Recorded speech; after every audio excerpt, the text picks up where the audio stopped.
réformes.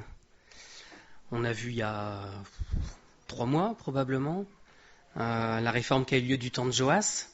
Et après, on a vu en 2 fois la réforme d'Ézéchias. Et vous avez dit, on verra celle de Josias, parce qu'on ne peut pas l'éviter non plus, celle-là. Voilà. Et on la fera en 2 fois aussi. Comme ça, il y aura de quoi aller jusqu'à l'été. Je pensais pas faire 2 fois, en fait. Mais quand je suis arrivé au bout, j'ai fait « je suis que là dans le texte. Ah mince. Bon, tant pis, allez, je rempile. » Voilà. Bon, si vous en avez vraiment marre, vous faites une pétition, et puis voilà, j'arrêterai. Mais...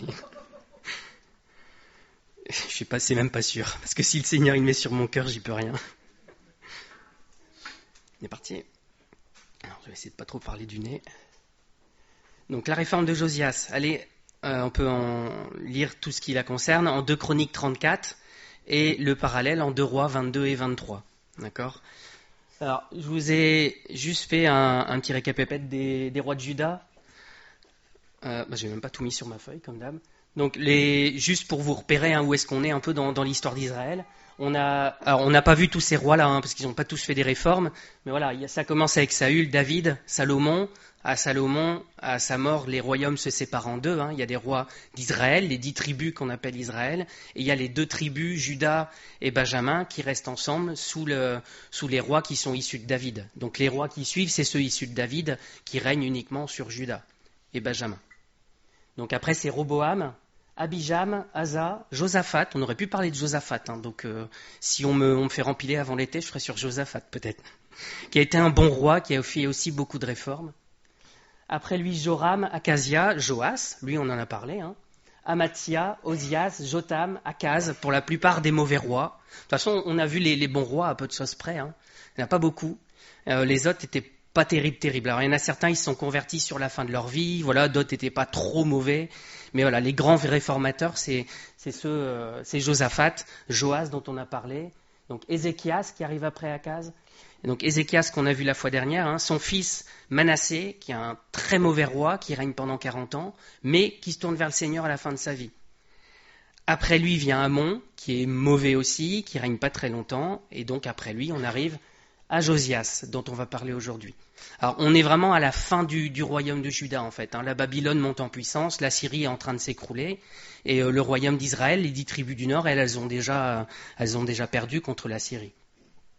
Donc voilà, après Josias, il n'y aura pas grand monde, il y aura Joachaz, Joachim, qu'on appelle aussi Eliakim, Joachim et Sédécias. Et avec Sédécias, ça s'arrête là, et c'est la déportation en Babylone. Voilà. Donc Josias, c'est vraiment le dernier bon roi qui reste, et après lui, ça ne va pas durer très très longtemps en fait. On a fait le tour de ça. Donc Manassé, il a régné 40 ans. Il a été très mauvais, donc je vous l'ai dit. Amon, c'est pareil, il est monté sur le trône à 22 ans, donc relativement tôt aussi, et il a régné que 2 ans.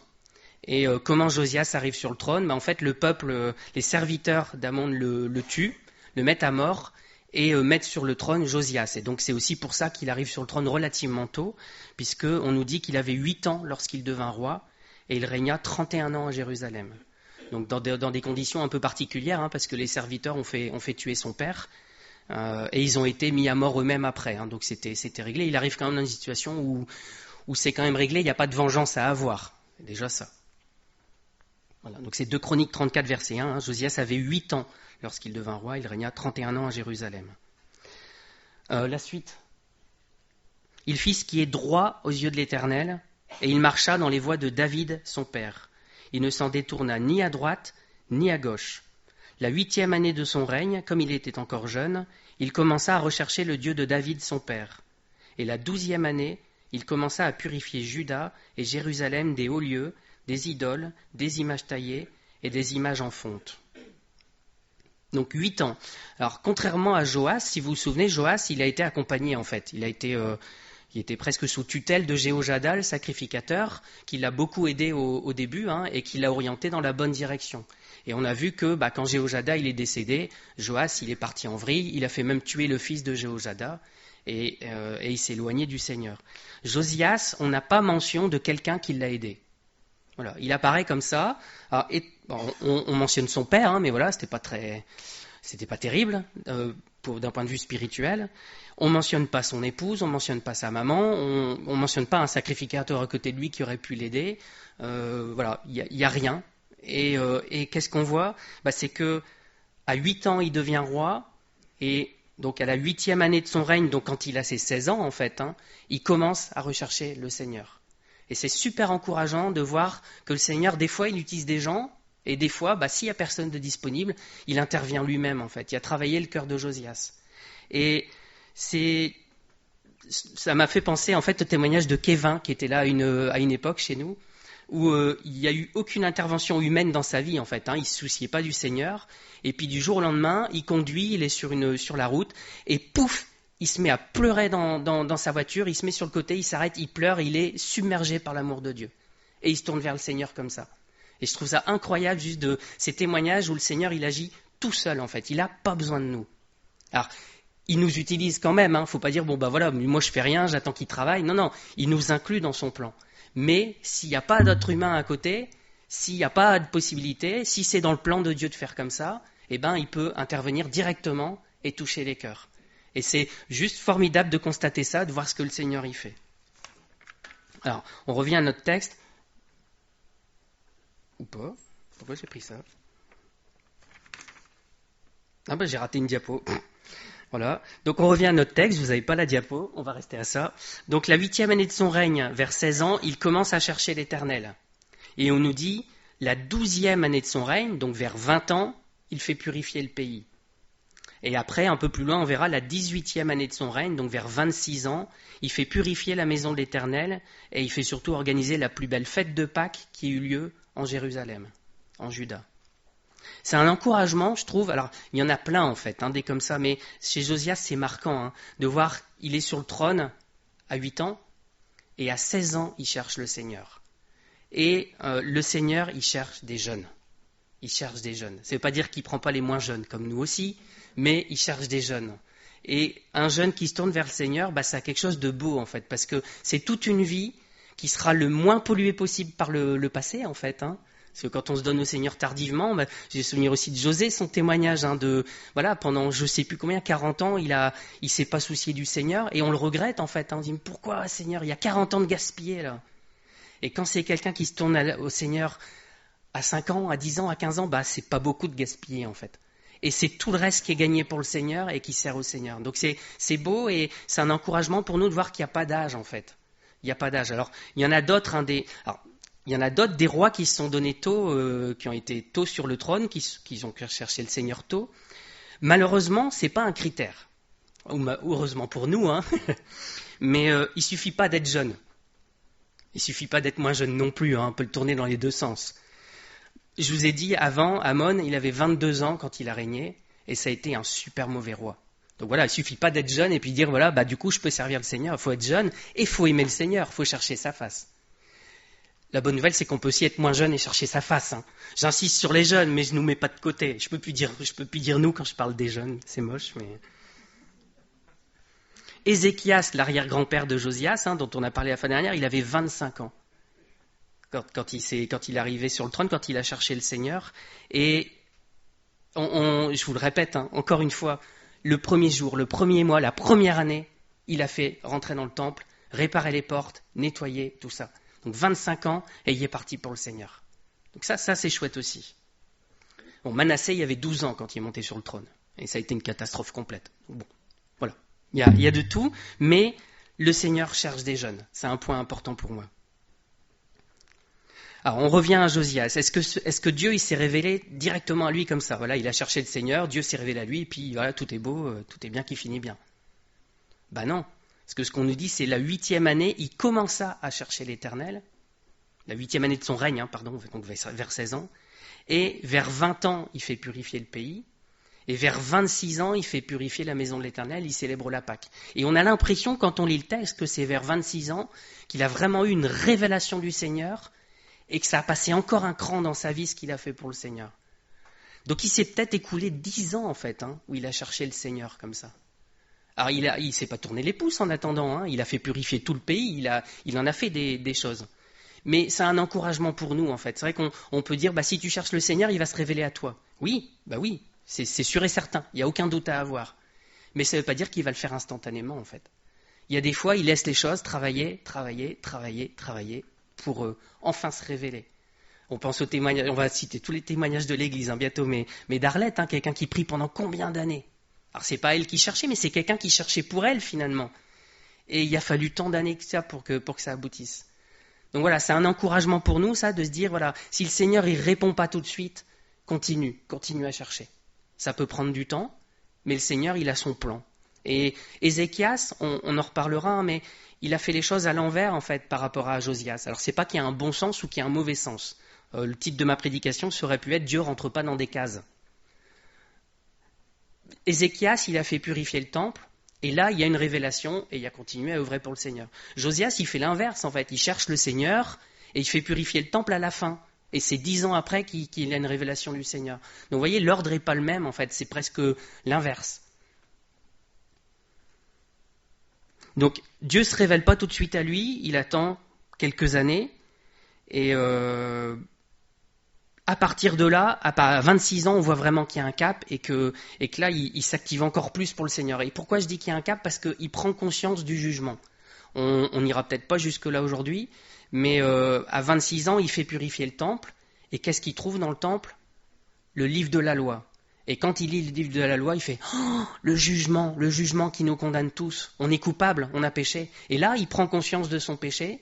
Et c'est là qu'il obtient la grâce. Donc pour moi, c'est là où il se convertit vers le Seigneur. Après, voilà, ça ne veut pas dire qu'avant, il ne cherchait pas le Seigneur. On nous dit qu'il cherchait le Seigneur depuis l'âge de 16 ans.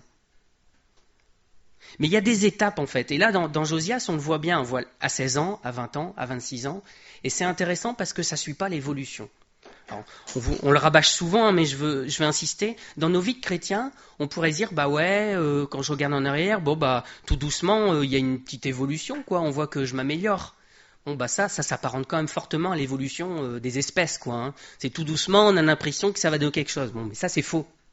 Ça marche pas, l'évolution. C'est pour ça qu'on essaye de trouver des milliards d'années en se disant, peut-être que sur des milliards d'années, il y a une différence notable. L'évolution, on l'a jamais observée. Jamais. Non, c'est dommage. Ça dure des milliards d'années, donc on est trop court pour le voir. Par contre, l'inverse, les choses qui se dégradent, ça, vous pouvez le voir rapidement. Faites le ménage une fois en début d'année et attendez. Voilà, rangez une fois en début d'année et attendez. Et vous avez beau être rangé, avoir un système qui fait que tous les jours vous triez bien vos affaires et tout ça, ne me regardez pas. Je suis un maniaque de l'ordre, mais voilà, on s'organise au boulot, les gens pensent que je travaille pas. Pourquoi? Parce qu'il n'y a rien sur mon bureau. Voilà, faut que ça soit propre. Et donc il y a des cases, c'est bien rangé, c'est organisé, sur mon écran pareil. Mais pour autant, de temps en temps, il n'y a pas le choix. Faut faire un ménage de printemps. On est obligé de reprendre, dire maintenant ça s'accumule un peu. Allez, je range tout, encore mieux que ça. Et on est reparti pour quelques temps. Mais ça, c'est pas une évolution. Dans le Seigneur, c'est une avancée étape par étape. Je l'ai pas cité. Je l'ai pas cité. Mais on y a pensé. C'était inévitable, je l'avais prévenu. Avec le Seigneur, c'est pas une évolution, c'est une avancée étape par étape. Et c'est différent. Parce que l'évolution, vous dit, on ne sait pas comment arrive une première cellule, voilà, un peu par magie. Et après, tout doucement, au fur et à mesure, il y a des petites modifications et jusqu'à ce que, éventuellement, ça donne quelque chose de mieux. Et vous imaginez bien que pour passer d'une petite cellule à un gros tas de cellules comme moi, ça fait pas mal de modifications. Et ça fait des millions, voire des milliards de modifications qui devraient aller toutes dans le même sens et que ça soit positif et que ça n'entraîne pas la mort des espèces à chaque fois. Enfin, voilà, c'est compliqué. C'est compliqué, ça ne marche pas. Et l'évolution spirituelle, c'est compliqué, ça ne marche pas. Parce que naturellement, ou naturellement spirituellement, je ne sais pas comment il faut le dire, on va se dégrader en fait. On va se dégrader. Dans notre cœur, ça va être de plus en plus désordonné. Et on a beau dire, mais quand même, là, je suis allé 1% de plus patient qu'avant, c'est mieux. À ce tarif-là, on n'est pas arrivé. Quand on part de la cellule pour arriver au corps, il y a un corps humain, il y a beaucoup de modifications. Quand on part de gens comme nous, je pense qu'on peut tous se mettre dans le même panier, là, pour arriver à la stature de Jésus, il y en a un paquet de modifications aussi. Donc si on attend une évolution, il y en a pour des milliards d'années, on ne sera jamais arrivé. Par contre, si on attend une avancée étape par étape, voilà, une chose à la fois. Le Seigneur, il m'a rendu patient. Le Seigneur, il a changé ça. Il a enlevé ma colère. Il a enlevé ci. Et étape par étape, on voit les changements. Et dans Josias, c'est ça qu'on voit. On voit qu'il fait des choses à 16 ans, à 20 ans, à 26 ans encore un cap. Et c'est des caps, c'est des étapes en fait. Et entre chaque étape, c'est comme une marche en fait. Il y a un changement qu'on voit clairement. Alors est-ce que c'est bien ce chemin-là qu'on prend dans nos vies? Est-ce qu'on voit une lente évolution progressive qui éventuellement va aller vers quelque chose de mieux dans quelques milliards d'années? Ou est-ce qu'on voit les étapes de notre avancée avec le Seigneur? En fait, ces étapes, c'est la sanctification. Et on la retrouve en Hébreux 12. Voilà, on récupère mes diapos quand même à la fin. Hébreux 12, versets 12 à 14. « Fortifiez donc vos mains languissantes et vos genoux affaiblis. Suivez avec vos pieds des voies droites, afin que ce qui est boiteux ne dévie pas, mais plutôt se raffermisse. Recherchez la paix avec tous et la sanctification, sans laquelle personne ne verra le Seigneur. » C'est assez sévère en fait. Si on n'a pas cette sanctification dans nos vies, on ne verra pas le Seigneur. Alors il y a plein de versets sur la sanctification dans le Nouveau Testament. Je vous en prends juste 3, juste pour vous montrer que ça rejoint l'idée de Josias en fait, et de ce qu'on a vu finalement dans les réformateurs précédents. Il y a l'idée de faire le ménage, de nettoyer, de purifier. Donc, les 3 sont là. 1 Thessaloniciens 4, verset 3, « Ce que Dieu veut, c'est votre sanctification, c'est que vous vous absteniez de l'impudicité ou de la débauche. » Et au verset 7, « Car Dieu ne nous a pas appelés à l'impureté, mais à la sanctification. » Et 2 Corinthiens 7, verset 1, « Ayant de telles promesses, bien-aimés, purifions-nous de toute souillure de la chair et de l'esprit, en achevant notre sanctification dans la crainte de Dieu. » Voilà, la sanctification, c'est le ménage, c'est le nettoyage de nos cœurs.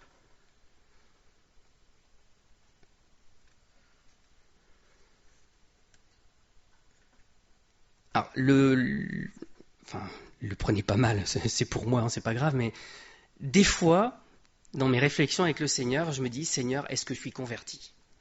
Je me dis, oh, Michael, t'es ancien. Ouais, mais on se pose des questions, on réfléchit, et j'avoue que quand je vois les témoignages que j'ai lus, pour l'instant c'est Rhys Wells et puis George Muller, mais je me dis, mais il y a un gouffre entre leur vie avec le Seigneur et la mienne. Et si moi je peux dire que j'ai connu le Seigneur, mais ils ont connu quoi eux? Et du coup, quand on compare, alors c'est bien qu'il faut faire attention aux comparaisons. Le Seigneur, il y a des plans différents pour chacun. Mais quand on voit ça, on se dit, Seigneur, il y a encore vraiment du boulot dans ma vie. Et est-ce que finalement je te connais? Parce que c'est vraiment, quand même, il y a un écart qui est conséquent entre leur vie et la mienne. Et ça travaille. Et c'est comme si le Seigneur, il me répondait, écoute, une étape à la fois. Et quand on avance, vous savez, des fois quand on avance, on regarde en arrière, on se dit, mais en fait, j'avais rien fait à l'époque. J'en étais qu'au tout début, et c'est maintenant que je connais le Seigneur. Et quand on avance l'étape suivante, on se dit, mais n'importe quoi. En fait, j'avais encore rien compris au Seigneur. C'est maintenant que je le connais. Et à chaque étape, on a l'impression qu'avant, on ne le connaissait pas, finalement. Mais c'est étape par étape. On le connaît de mieux en mieux. On lui ressemble de plus en plus. Alors, on revient à Josias quand même. De Chroniques 34, versets 3 à 5. La 8e année de son règne, comme il était encore jeune, il commença à rechercher le Dieu de David, son père. La 12e année, il commença à purifier Juda et Jérusalem des hauts lieux, des idoles, des images taillées, des images en fonte. On renversa devant lui les autels des Baals, il abattit les statues consacrées au soleil qui étaient dessus. Il brisa les idoles, les images taillées et les images en fonte, et les réduisit en poussière. Et il répandit la poussière sur les sépulcres de ceux qui leur avaient sacrifié. Et il brûla les ossements des prêtres sur leurs autels. C'est ainsi qu'il purifia Juda et Jérusalem. Donc on retrouve ce côté nettoyage, purification qu'on a chez tous les réformateurs en fait. Parce qu'à chaque fois, en cours de route, ça a glissé et l'idolâtrie est revenue dans le pays. Et à chaque fois, celui qui aime le Seigneur, il se dit, mais il faut nettoyer tout ça, ça ne plaît pas au Seigneur. Et on voit que là, avant même qu'il connaisse le jugement de Dieu, avant même qu'il ait la loi sous les yeux, dans son cœur, c'est déjà, il faut nettoyer tout ça. C'est pas bon. Alors, j'insiste là-dessus, pourquoi? Parce qu'on pourrait, nous, essayer de mettre justement, encore une fois, les choses dans un certain ordre. Voilà, je me suis converti au Seigneur, je me suis fait baptiser, j'ai fait ci, et là, une fois que je fais ça, je peux nettoyer dans ma vie. Et en fait, le Seigneur, il ne marche pas comme ça. Des fois, il fait du nettoyage avant. Là, avec Josias, il l'incite dans son cœur à nettoyer d'abord, et il va se révéler lui après. Et on continue le ménage après, en fait. C'est avant et après. Mais des fois, on se fait baptiser, on est plusieurs comme ça, on se dit, mais on s'est fait baptiser, est-ce qu'on connaissait vraiment le Seigneur à ce moment-là? On revient à mes doutes existentiels, mais on se dit, mais quand même, je l'ai fait, mais parce que j'aimais le Seigneur, parce que je m'engageais avec lui. Le cœur, il y était, c'est pas qu'il y a eu un mensonge ou quoi que ce soit. Mais finalement, à l'époque, je connaissais rien de lui. Maintenant, je le connais mieux. Vous voyez? Des fois, c'est l'inverse. Et puis, 2 minutes après, il me dit, mais Seigneur, je te connais tellement pas, en fait. Voilà, c'est compliqué dans nos têtes, mais on avance une étape à la fois. Qu'est-ce qu'il fait Josias ici? Il supprime l'idolâtrie dans le pays, il supprime les autels, les statues, tout un tas de choses, et il les rend inutilisables. Il brûle des ossements dessus, il les rend impurs et ça ne pourra plus servir. Et quand on s'arrête de boire, je ne peux pas vous le dire d'expérience, je ne vais pas le faire, on doit virer tout alcool en fait, sinon on va rempiler. Si on s'arrête de fumer, si on demande à José, qu'est-ce que tu as fait quand tu as arrêté de fumer? J'ai tout pris, tout collé à la poubelle. Quand il a arrêté Johnny, j'ai tout pris, tout cassé, tout mis à la poubelle. Est-ce qu'on pourrait imaginer le donner à quelqu'un d'autre? Bah non. Ah oui, mais c'est dommage, ça avait de la valeur. Ça aurait pu servir pour l'église. Tu vois? C'est vicieux, mais le malin, c'est ce qu'il va faire en fait. Dire, mais le mets pas à la poubelle, ça peut servir, c'est pas... Mais non, écoute, même si tu le revends, ça fera de l'argent. Et quand vous arrêtez la drogue, vous le filez à quelqu'un d'autre? Bah non, c'est poubelle, ça disparaît, c'est fini. Et avec le Seigneur, c'est pareil. Tout ce qui est dans notre vie et qui devient une idole, c'est poubelle. Et il ne faut pas le laisser dans nos cœurs, il ne faut pas laisser le moindre accès, sinon on va rempiler. Et il faut, ok, je sais pas moi, on va revenir sur les CD de musique, mais les CD de musique, c'était une idole pour moi, mais c'est pas pareil pour les autres, je vais leur donner. Mais non, parce qu'il y a un risque que ça soit une idole pour les autres aussi. S'il y a un risque que les autres deviennent accros aussi, il ne faut pas leur donner, il faut le jeter, c'est tout. On croira entendre les pharisiens aussi. On en parlait il n'y a pas longtemps, je crois, avec les enfants hier. Les pharisiens, Judas se pend, il jette 30 cycles d'argent dans le temple en disant « Tiens, je vous rends l'argent, j'en veux plus », il va se pendre. Et les pharisiens « Ah bon, c'est 30 cycles, on ne peut pas vraiment les remettre dans le trésor du temple, parce que c'est l'argent du sang quand même, mais on peut peut-être quand même acheter un champ avec ça, et on va acheter le champ du potier. » Alors ils font pas appliquer, mais accomplir la prophétie qui était dans Zacharie. Mais voilà, on sent ce côté, ok, c'est de l'argent sale, mais on peut peut-être quand même lui trouver une utilité, on peut peut-être faire quelque chose avec. Est-ce que nous, on a des faiblesses particulières? Est-ce qu'on a encore des idoles dans nos cœurs? Si oui, il faut s'en débarrasser et il faut le mettre à la poubelle. Ça doit disparaître, définitivement. On ne peut pas juste dire, je le garde dans un coin, mais j'y touche plus. Non, on va rempiler. Une autre chose qui me frappe aussi, quand on lit cette liste de choses là dont s'occupe Josias, il y en a d'autres, il s'occupe de tout un tas de trucs, c'est la vitesse à laquelle ça revient dans la vie. Et là, on revient sur le désordre, la nature à horreur du vide, tout ça. Manassé, il a régné pendant 55 ans. Je vous ai dit 40, je crois, tout à l'heure. C'est 55. Amon, 2 ans. Donc, il s'est écoulé moins de 60 ans. Juste avant, c'était Ézéchias qui avait fait le ménage partout. En 60 ans, c'est revenu absolument partout. Vous voyez à quelle vitesse ça revient dans nos vies. C'est pour ça qu'il faut le jeter loin, il faut tout détruire, il faut rendre ça inutilisable.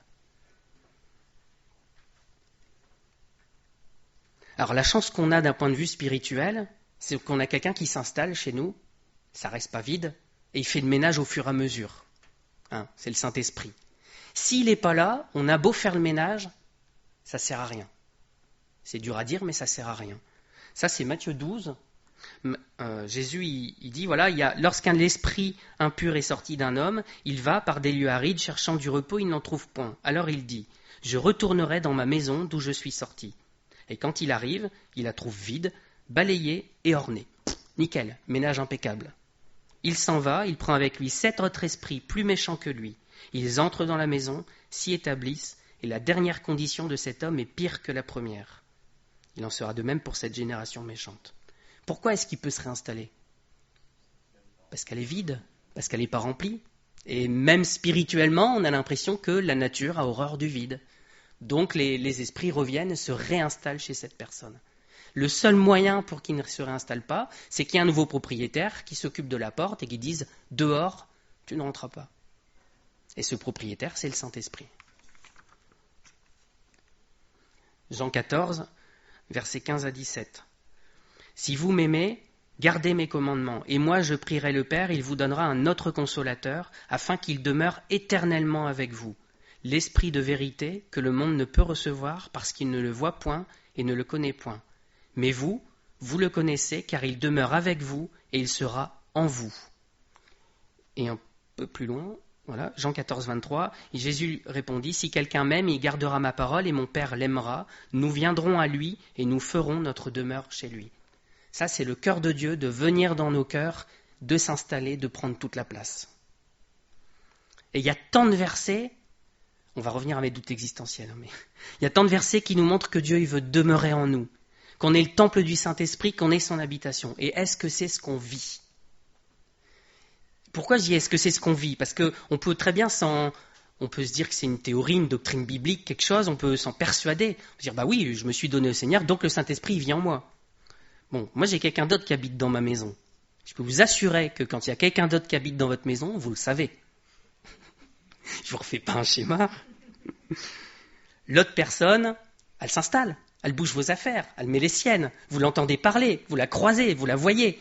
Voilà, sauf si vous avez un énorme château et que vous vivez juste dans une partie et que vous êtes barricadé, vous ne savez pas ce qui se passe dans l'autre.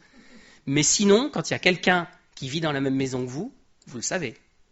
Et le Saint-Esprit, c'est pareil. Quand il vit dans la même maison que vous, quand il vit dans sa maison, en fait, c'est plus fort que ça. Vous allez dire, il vit dans la même maison que moi. Mais non, en fait, parce qu'on lui a donné les clés, on dit, vas-y, c'est ta maison maintenant. Je te donne tout, on a chanté tout à l'heure. Et bien normalement, vous devez le croiser tous les jours. Il doit vous parler, il doit bouger les affaires, il doit installer les siennes, dégager les vôtres. On est gracieusement hébergé dans notre propre vie, dans notre propre corps. Mais le propriétaire, il est là tout le temps en fait. Donc on ne peut pas juste se dire, je vais me persuader que le Saint-Esprit est en moi, c'est écrit dans la Bible, ça doit être vrai, je ne le ressens pas, mais voilà, non. Au tout début, on a des fois besoin d'être rassuré, on voit la parole et on se dit, bah oui, c'est vrai, je ne vois pas encore les choses, mais on doit voir l'influence du Saint-Esprit dans nos vies. On doit l'entendre. On doit voir les choses qui disparaissent. Ah, c'est parti où ça ? Oh, je croyais que ça ne servait plus. Parti, poubelle. Elle ne le fait pas, ça. Le Saint-Esprit, oui. Il est moins gentil qu'elle.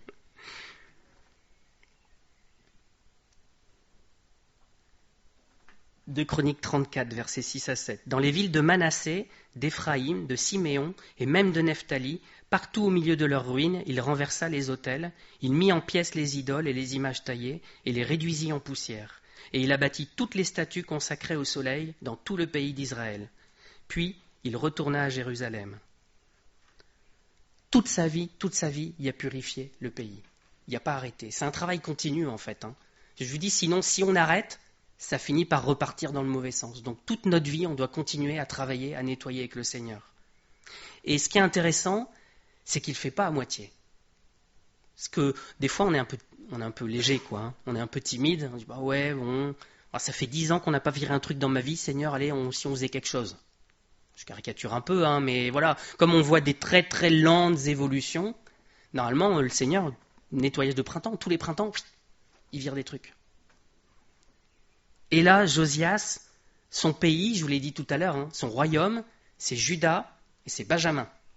Et là, il est où ? Partout autour. Partout autour. Et en fait, il y a un concours de circonstances, on va dire ça comme ça, qui fait qu'à ce moment-là, Babylone n'a pas encore totalement envahi la région. La Syrie est devenue faible et ne contrôle plus tout à fait la région. Le royaume du Nord, il a été emmené en déportation par la Syrie. Donc finalement, la région, elle est plutôt abandonnée. Et qu'est-ce qu'il fait ? Il va nettoyer ailleurs que dans son royaume. Il déborde, il va dans les tribus d'autour qui n'étaient plus à lui. Il fait ça à 200% en fait. Il pourrait dire, ça c'est pas à moi Seigneur, c'est pas mon royaume, je tiens pas à avoir des pépins avec les autres, je vais m'arrêter là, la frontière c'est là. Pas du tout. Il y va, et il y va avec tout son cœur. Et c'est comme ça qu'on devrait faire le ménage dans nos vies en fait. Quand on parle de zèle pour le Seigneur, c'est ça déborde en fait.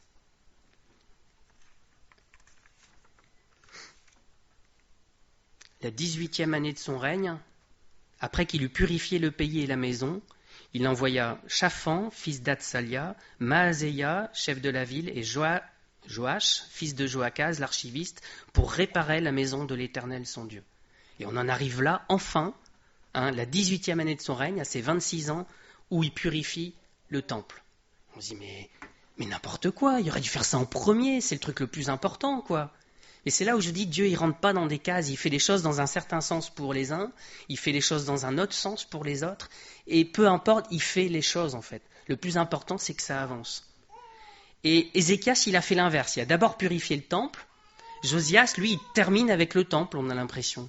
Et ça peut paraître bête, mais il y a peut-être ses propres raisons, hein. Peut-être que, j'ai essayé de réfléchir à ça, après on n'a rien, on peut faire que des hypothèses. Mais je me suis dit, peut-être qu'il avait tellement d'estime pour le temple, qu'il s'est dit au début, je ne peux pas rentrer là-dedans. Je ne peux pas envoyer quelqu'un là-dedans, on est tellement pécheurs, autour c'est plein d'idoles, on ne va pas rentrer dans le temple, on va mourir sur place. Et qu'il s'est dit, je vais attendre, je vais d'abord nettoyer le reste, et après on verra pour le temple. Peut-être qu'il a vu le cœur du peuple aussi, hein. S'il y a toutes ces idoles partout, s'il y a toutes ces temples, ces statues, trucs pour le soleil, il s'est dit, je ne vais pas envoyer des gens comme ça dans le temple, c'est pareil. Ce serait déjà le rendre impur rien qu'en rentrant dedans. Donc on ne sait pas, voilà, c'est juste une hypothèse, hein, mais en tout cas, il a terminé le travail avec ça. Alors terminé, après il fait la Pâque et il continue à purifier, hein, mais voilà, dans son travail quand même, il a fait tout autour et à la fin il se concentre là-dessus. Et dans nos cœurs, on ne doit pas mettre des barrières comme ça et dire, Seigneur, j'attends que tu fasses ça d'abord, et après ça, et après on fera ça. C'est pas nous qui décidons déjà, hein. C'est lui qui décide de comment il fait les choses dans notre vie. Et il n'y a pas un chemin qui est écrit pour tout le monde de la même manière. Il fait les choses différemment en fonction de chacun, en fonction des circonstances. On aime bien mettre des mots, nous. Hein. Tu t'es converti à quelle date? Quand? Où? Hein? Quand est-ce que tu te fais baptiser? Baptisé du Saint-Esprit. Quand? Où? Comment? Voilà. Et on veut que ça... Ah, bon, t'as reçu le Saint-Esprit avant de te faire baptiser comme ça, toi. C'est bizarre quand même. Voilà. Mais le Seigneur, il ne travaille pas comme ça. Des fois, il fait tout d'un bloc et puis c'est tout. Le baptême, il arrive après. Des fois, il n'y a pas de baptême, c'est pas possible. Puis c'est tout. Est-ce que c'est gênant pour le Seigneur? Non, donc ça ne devrait pas l'être pour nous, en fait. Hein. On ne devrait pas mettre les gens dans des cases comme ça. Je vous dis ça, je suis le premier à... Voilà, comme c'est carré scientifique, il faut que ça rentre justement carré dans des cases. Mais le Seigneur, il ne travaille pas comme ça. Le plus important, en fait, c'est pas... Est-ce que le Seigneur, il a fait ci dans ce sens-là ou pas? C'est juste, est-ce que ça s'est fait dans ta vie? Est-ce que tu t'es converti? Est-ce que tu t'es fait baptiser? Est-ce que tu as reçu le Saint-Esprit? Voilà. Ces étapes-là, peu importe l'ordre, peu importe, on s'en fiche. Le Seigneur, est-ce qu'il a fait ça dans ta vie? L'important, c'est ça.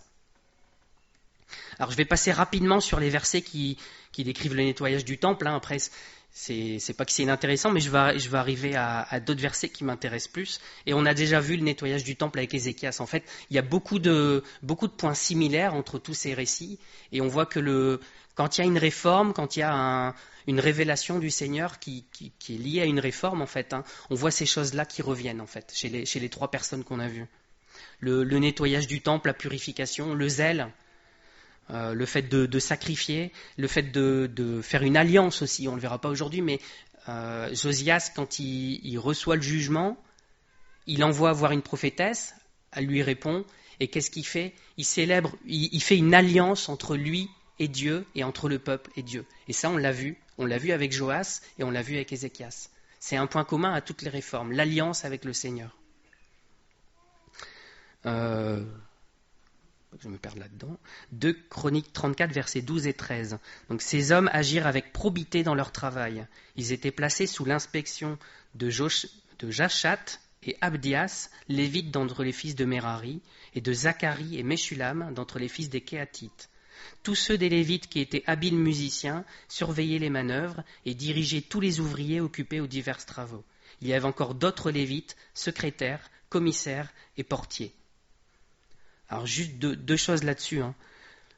Le Seigneur a besoin de gens qui agissent avec probité. Alors, probité, c'est un mot qu'on n'utilise pas beaucoup à notre époque. Hein. Pour dire honnêteté, alors dans je ne sais plus quel dico j'ai été voir là-bas, mais la définition de probité, c'est une honnêteté scrupuleuse. Honnêteté scrupuleuse. C'est pas juste être honnête, hein, c'est dans le moindre détail en fait, ils sont honnêtes. Et le Seigneur, il a besoin de gens comme ça qui le servent. Alors on peut dire, ouais, normal. Non, pas normal. Regardez le monde autour de vous, hein, si vous avez encore le plaisir de travailler, dans le monde autour de vous, ça ne fonctionne pas comme ça. Hein. Pas du tout. Regardez la politique, ça ne fonctionne pas comme ça. Regardez le commerce, regardez les entreprises, regardez tout autour de vous. L'honnêteté, la probité, c'est pas la règle. Et avec le Seigneur, ça le devient. Donc ça, c'est déjà quelque chose qu'il doit faire dans nos cœurs, en fait. C'est nous rendre parfaitement honnêtes, dans le moindre détail. Et le mot hébreu qui est derrière, je ne sais pas le prononcer, je ne l'ai pas vu, hein, mais c'est écrit derrière dans la Bible Thompson que c'est souvent traduit par fidélité aussi. L'honnêteté, la fidélité. Ça vient de vérité, voilà. Donc quand on voit le panel de signification, on comprend bien ce que ça veut dire, hein, la vérité. La plupart des gens, ils sont à peu près honnêtes. À peu près, quoi. Après, là, ce truc-là, faut pas abuser non plus, hein, parce que les impôts, ils font n'importe quoi avec, hein, donc même si un tout petit peu, c'est pas grave, quoi. Et puis là, je peux me servir au boulot, parce que c'est pas grave non plus, il y en a tellement, voilà. Et puis des exemples comme ça, on peut en trouver des kilos, hein. Je fais ça un peu, voilà, le travail illégal. Bah ouais, mais bon, après, les impôts, on en paye déjà assez, hein, c'est bon, je peux en rajouter. On peut en trouver plein autour de nous, c'est que ça. Mais le Seigneur, il ne nous demande pas tout ça, il nous demande la probité, une honnêteté scrupuleuse. Et du coup, ce qu'on voit ici, finalement, c'est un corps qui fonctionne. Il y a des gens qui travaillent, il y a les manœuvres, on voit, hein, les gens qui dirigent, les gens qui étaient secrétaires, commissaires, portiers, et tout ça, c'est sous l'inspection de quelqu'un. Donc on voit un corps qui fonctionne bien. Et si on veut un corps qui fonctionne bien, une église qui fonctionne bien, il faut de la probité, il faut la vérité. Sinon, ça va coincer à un moment donné.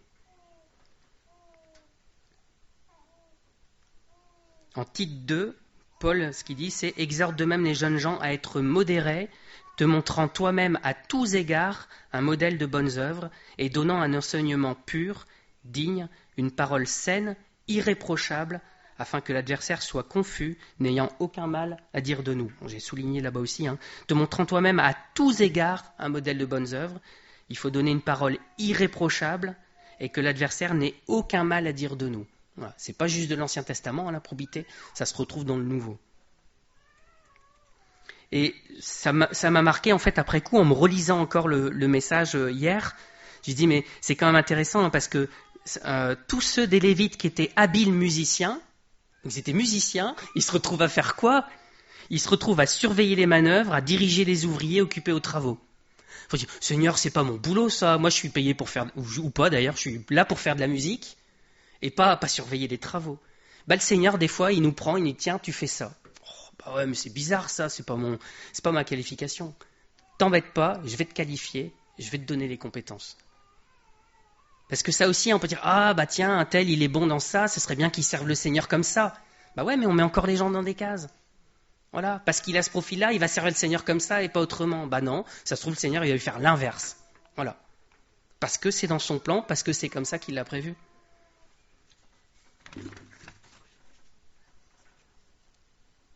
Alors, je vais terminer avec ça, et on reprendra là-dessus la fois prochaine, en fait, hein, sur 2 Chroniques 34, versets 14 à 18. Au moment où l'on sortit l'argent qui avait été apporté dans la maison de l'Éternel, le sacrificateur Ilkija trouva le livre de la loi de l'Éternel donné par Moïse. Alors Ilkija prit la parole et dit à Shaphan, le secrétaire, « J'ai trouvé le livre de la loi dans la maison de l'Éternel. » Et Ilkija le donna le livre à Shaphan. Shaphan apporta le livre au roi et lui rendit aussi compte en disant, « Tes serviteurs ont fait tout ce qui leur a été commandé. Ils ont amassé l'argent qui se trouvait dans la maison de l'Éternel et en l'ont remis entre les mains des inspecteurs et des ouvriers. » Shaphan, le secrétaire, dit encore au roi, « Le sacrificateur Ilkija m'a donné un livre. » Et Shaphan le lut devant le roi. Il faut attendre 10 ans pour arriver à ça dans la vie de Josias. 10 ans, où d'un seul coup, il voit la parole de Dieu et elle lui remonte. Et c'est fou parce que ça veut dire aussi que pendant au moins 10 ans, le livre de la loi, il était perdu quelque part dans le temple et que personne n'en avait rien à faire. Ça veut dire que probablement même les sacrificateurs, même les Lévites, ils officiaient plus dans le temple, s'étaient arrêtés, et ils ne se souciaient pas de la loi de l'Éternel. C'est fou, hein, l'évolution vers quoi ça mène? Ça mène vers le bas. On dit, c'est des vieux trucs de chimie tout ça, hein, mais il y a une loi qui s'appelle la loi de la thermodynamique en chimie. Il y en a plusieurs. La deuxième, elle dit qu'en gros, tout va en se dégradant. Mais ça se Ça se retrouve dans la nature partout, en fait. En fait, il n'y a que des pertes. À chaque étape, quand il y a un processus, il y a une perte sous forme de chaleur, et c'est perdu irrémédiablement. Voilà. Et donc, on va vers une dégradation inévitable de tout. Ouais. Encore une fois, il n'y a pas besoin de le regarder. Si vous laissez les choses aller toutes seules, vous le verrez, et elles se vérifient à tous les niveaux. Ce n'est pas juste de la chimie ou de la physique.